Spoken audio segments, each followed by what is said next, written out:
G'day crew, and welcome to another episode of Tube Time Tuesday. I'm down here at South Trig, cracking day, sun's out, a little bit of waves, a lot of people enjoying the fabulous spring weather. Today I wanted to chat to you about 10 things that you need to resolve before entering a business partnership. Right? This is relevant whether it's a startup, whether you're buying an existing business with someone else, or whether you are buying into a business with someone, or you're admitting a new partner, right? Many people compare business partnerships to marriage, but they're not the same, right? Business partnerships are harder. The reality is that 50 to 80% of business partnerships fail in the first 2 to 3 years. What is like marriage, however, is how much is riding on the success of a business, right? Important personal and professional relationships, as well as financial success, are wrapped up into one big mess, right? And chances are business partners will spend more time together than they will with their respective spouses. And what I often see is the focus is on making sure the numbers work. Right? A lot of due diligence and a lot of analysis on the numbers to make sure it's profitable and the valuation is right. All really, really important. But from my experience, the bust-ups result from what has not been discussed.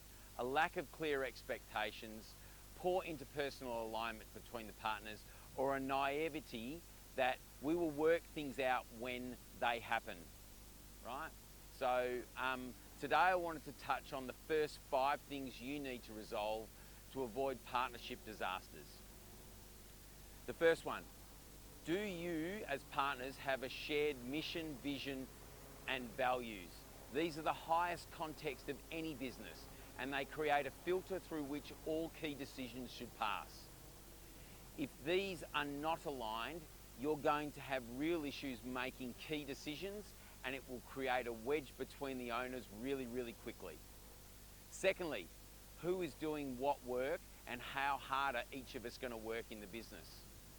2 people will inevitably have differences in what their roles will be, what they bring to the business, and how much they want to work. Amidst all the excitement of exploring a potential partnership, it's critical to form concrete expectations and agreements. Equality is not equity, as differences in roles and work habits can be managed in other ways, such as compensation or days off in lieu, right? Thirdly, how will we value our contributions? This is closely related to the previous point. Often in businesses, people bring different skill sets to the table. It's often what creates the success is that diversity of skill set.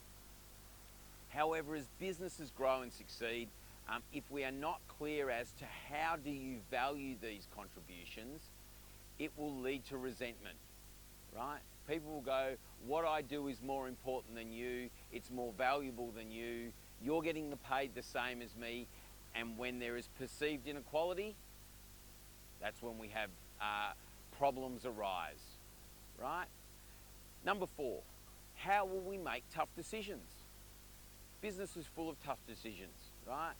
And they tend to come later when we are operational, the excitement of the new business has died down, and we're actually in the grind, right?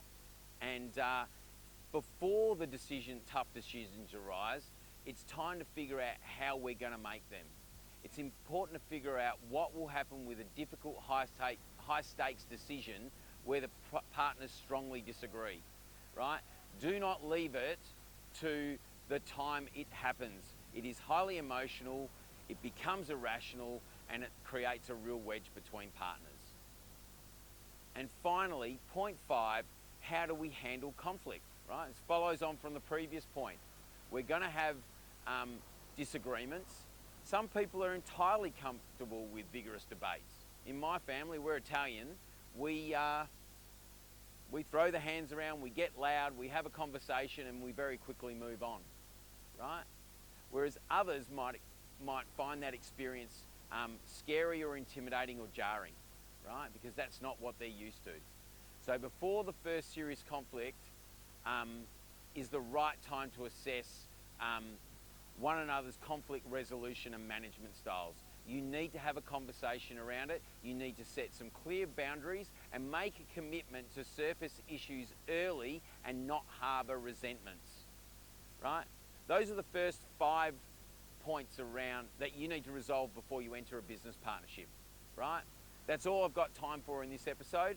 I'll be back next week to give you points 6 through 10 of the things that you need to resolve if you're entering a business partnership moving forward. Happy days. You.